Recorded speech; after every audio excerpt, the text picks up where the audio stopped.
There's a scene from what I would call my favorite movie, Goodfellas.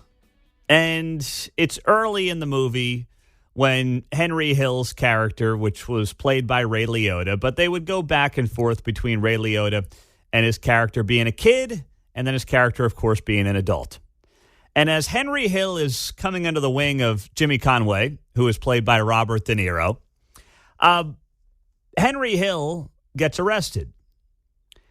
And as they're walking out of the courtroom, Jimmy Conway, Robert De Niro, puts his arm around a young Henry Hill.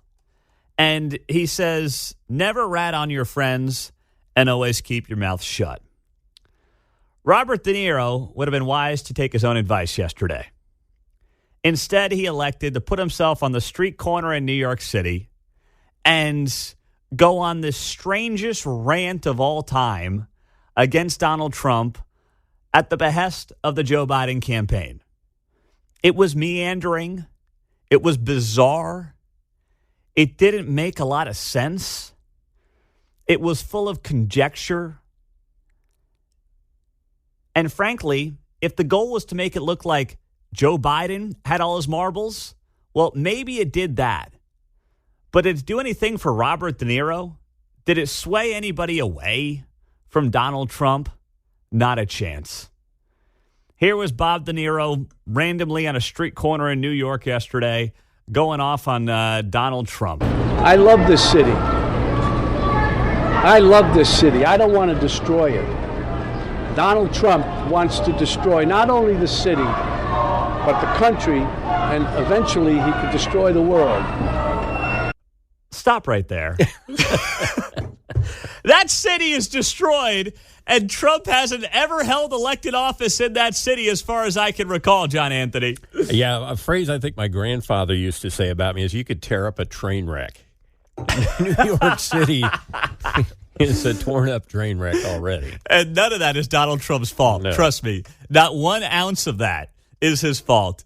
So that's Robert De Niro right out of the gates yesterday as he's standing on this random street corner and giving this not even a press conference, just this rambling rant of nothingness, of Trump derangement syndrome against Donald Trump. It's like De Niro was looking to go out for a walk, and they, took this old man and they said, hey, go rant about Trump over there in front of those cameras and microphones. Oh, okay, sure. I'll do that for you guys, no problem. But we vowed we would not allow terrorists. I owe this city a lot. I owe this city a lot, he says. And that's why it's so weird that Donald Trump is just across the street. What? Because he doesn't belong in my city. I love this city a lot, and that's why it's so weird Donald Trump is across the street. What does that mean? I mean, if the Biden team was behind this, they should have known better than to put a guy north of 80 in front of microphones without a teleprompter. Like, that sentence doesn't even make sense. My epiphany of my first trip to New York was, hey, that guy looks like Al Pacino. No, it is Al Pacino. This is New York. Right? Yeah. Yeah, it's weird that Trump's... No, it's not weird. It's not weird at all. No, he lives there. He lives... Well, yeah. Got a building named He's after got a building named after him. He's technically now a Florida resident, but he still obviously is a New Yorker who, by the way, is being dragged into the courtroom by your buddies that you say are doing a great job. I don't know where he belongs. I don't know where I belong. Doesn't belong here. We New Yorkers used to tolerate him when he was just another grubby real estate hustler masquerading as a big shot.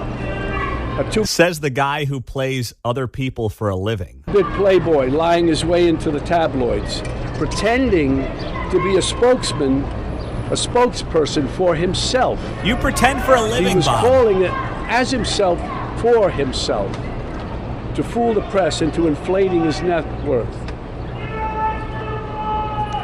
A clown. But this city is pretty accommodating. We make room for clowns. And criminals and vagrants and, everything else under the sun. Illegal immigrants, everybody but American citizens who abide by the law are welcomed here, really, in large part, John. Am I a clown, Bob? Yeah. Do I amuse you, Bob? But funny how? How do I amuse? Right. We have them all over the city. People who do crazy things in the street, we tolerate it. It's part of the city, it's part of the culture, but not a person like Trump who will eventually run the country. That does not work, and we all know that. Oh. Anyway, we make room for clowns, to each his own. Okay. But no one including me, by the way. Yeah, I'm just the guy who's now a minute and a half into this diatribe about Trump or something that still does not really make any coherent sense, but Bob DeNiro's not done. He's not close to done. They took him really seriously. They take him seriously now, of course. Oh, boy. But around the country, people who didn't know him, as we did, started to support him. They bought into his bullshit. Trump bought their votes with outrageous lies and empty promises. He got the most religious evangelicals to applaud a sinner who bragged about sexual assault, and who, just a couple of blocks from here, a jury found him liable for sexual abuse. Well, maybe no one told Bob, but we're all sinners. I know, in Hollywood, they view themselves as obviously perfect individuals sent by God to do the Lord's work, which is pretend to be other people on television and for movies. But we're all sinners there, Bobby. Hate to break it to you, including yourself, by the way, clearly. That's Robert De Niro. Yesterday on the streets of New York, right as the show was ending, we played some of this live, and I could not even comprehend what I was watching, and I didn't catch the beginning of it when he was saying some of what we just played. And I watched it back again last night multiple times, and I said, what an utter disaster this thing is. I mean, this is not a guy who's got it all together based on what I saw yesterday. I mean, he's a one-trick pony. Now, some of you on the text line are saying that he did this on Stephen Colbert's show a couple of weeks ago. I know it's going to be a shocker to you, but I don't watch Stephen Colbert, so I did not see it. But if this is now what Robert De Niro has become, it's sad. I mean, the guy's got I think he's got a 1-year-old at home. Him and Al Pacino, they can't stop procreating in their 80s. That poor kid's going to grow up. He's going to see videos of his father like this on the street corner and wonder what happened to the guy. What happened to, Jimmy Conway from Goodfellas? What happened to the rock star, Bob De Niro, who just became, you'd want to talk about two-bit hacks and hucksters. That's what this guy's turned into. And politically, what does this do for Joe Biden? That's the other thing. If this was done at the behest of the administration, or the campaign, which is what is believed to be the case, what does this do for them? What voting bloc does this shore up? Robert De Niro on an unhinged, bizarre rant on a street corner in New York across from Donald Trump's trial. Who does that lock up? The people who long for the days of Godfather 2? Like, which voting bloc that Joe Biden's struggling with is waiting to hear from Robert De Niro, John? We had that on yesterday, I think, for a brief second. Yeah. It was funny because somebody was kind of heckling him right there to his face. He was talking about what we had the January 6th security guard, maybe Yes. the guy with the heart attack and stuff. These guys fought for you. And somebody go, not for me. Yeah. They did too. Yeah.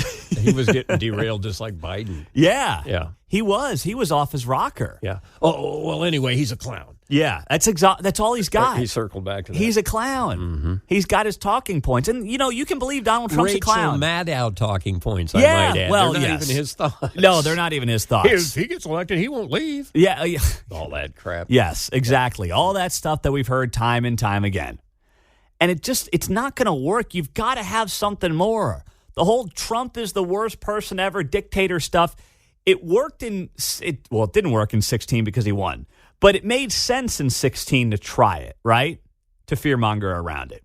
In 2020, it also made some sense to try it because he had been in office for 4 years. But now, he's not the incumbent.